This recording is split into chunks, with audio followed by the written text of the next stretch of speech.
My name is Miss Q, and today I'll be reading to you Yoon and the Christmas Mitten.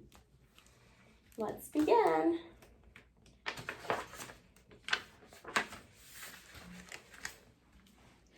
My name is Yoon.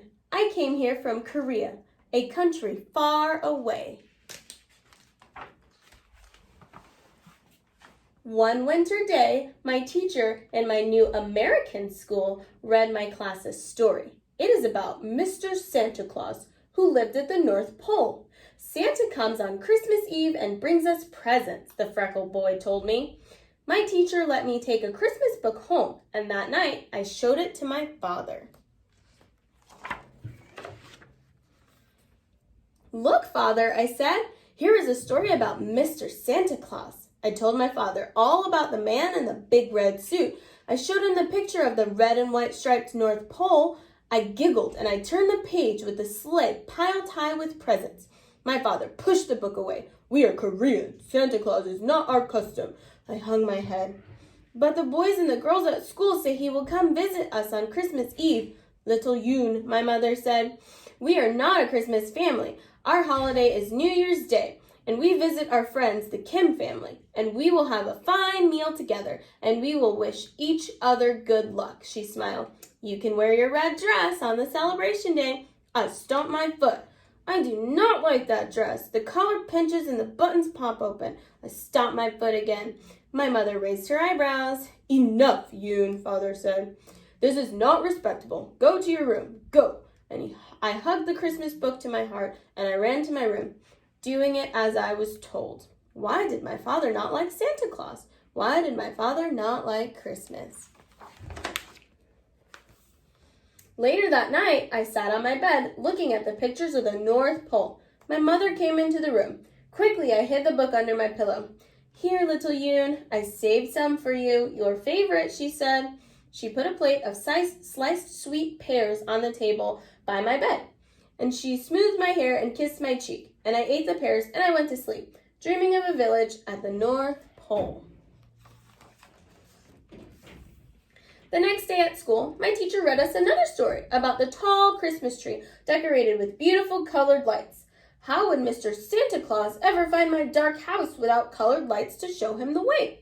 My teacher showed us how to make popcorn balls, and she took us outside to hang them in the trees as presents for the birds.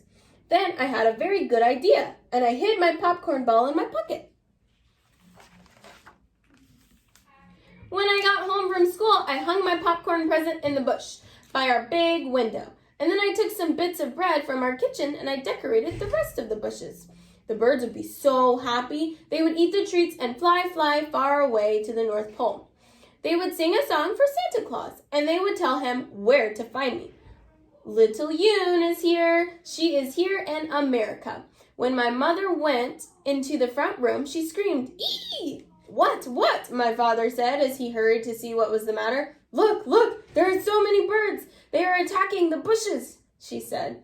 And there were big birds and little birds and blue birds and brown birds, and they were pecking at our bushes and flying off with the bits of bread. I clapped my hands and I laughed. My Christmas bushes, I said. Those are presents for the birds. And my father scowled at me. A large gray squirrel leaped into the biggest bush and stared at us. Eee! My mother screamed again, and she jumped backwards. Then the squirrel grabbed a popcorn ball and dashed away with it.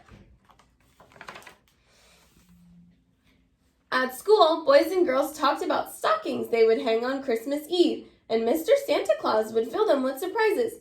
I knew my mother and father would not allow me to hang a Christmas stocking. After school, I found my mother embroidering.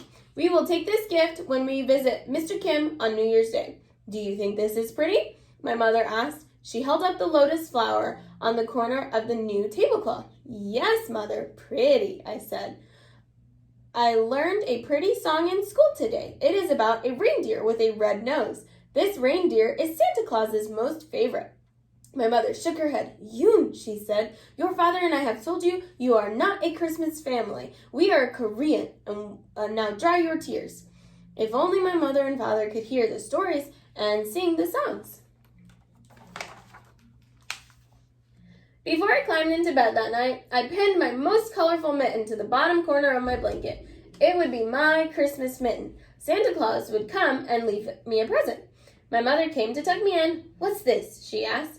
"Please, Mother, please let me keep it there," I begged. "This is my Christmas mitten." My mother sighed, and after she left, I heard my father and mother whispering in the front room. When my father came in to see me, he asked, "What is this I hear about a Christmas mitten?" I lowered my eyes. "When Santa Claus comes, that is where he will leave my surprise." My father shook his head. "Yoon, I have told you, it is not the Korean way." "But Father," I said, "you have also told me that America is our new home now, and we are both Korean and American." My father sat quietly for a few moments, and then he nodded. "You are full of shining wisdom, little Yoon. We have named you well. You have given me something to think about." So he patted my head, and he wished me a good night. On Christmas Eve, I lay in bed looking out at the starless sky. Wispy clouds covered the moon. How would Santa Claus ever find me? Maybe if I sang a Christmas song, Mr. Santa Claus would hear me. "Aha!" he would say, "there is that little girl named Yoon." So I hummed quietly. I hummed the song about the reindeer with the red nose. And then I remembered my school friend said Santa Claus would not come until I fell asleep. So I closed my eyes and I wished and I waited. Sometime later, I awoke. I heard the floor creak, and I peeked out from under my blankets. A shadow figure crept into my bed, and the shadow figure carried a big box and laid it on the floor. My heart danced. It must be Santa Claus. It is Santa Claus. After Santa Claus left, I wanted to jump out of bed to see what he had brought me. But suddenly, the shadow returned and reached for my Christmas mitten, and I squeezed my eyes shut. When it seemed like a long, long time had passed, I crawled out of bed, and I slipped my hand into the mitten. Yes, there was something inside, but what was it? I went to the window to look at my present in the dim moonlight. Was it a folded fan? A pencil? I would have to wait until morning to find out. Look in the box," I said to my father and mother. "Mr. Santa Claus brought me a new red dress, a dress that does not pinch or pop." "Well," my father said, smiling at my mother. "And look," I said. I showed them the red and white stick I had found inside my mitten. "Mr. Santa Claus brought me a piece of the North Pole." "Well," my mother said, smiling at my father. When I returned to school after the holiday vacation, I wore my new dress. I told my teacher and the boys and the girls all about my New Year's celebration. I told them about the fine dinner with kimchi, our spicy cabbage, and all about the dumpling soup and the rice cakes. And I told them about the good luck wishes, and then I showed them the piece of the North Pole that Santa Claus had brought me. "That's not the North Pole," the freckle boy said. "That is peppermint candy. You need to eat it."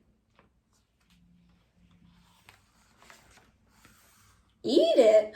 I could never eat it. No, I shook my head. Eat it, yes. My teacher smiled. "Just try it," she said. All eyes were looking at me. Well, maybe I could take a tiny taste. So I unwrapped the red and white stripes and I took a little lick. I smiled. I tasted the magic of Christmas. It was so sweet. The end. Thanks for joining me today, friends.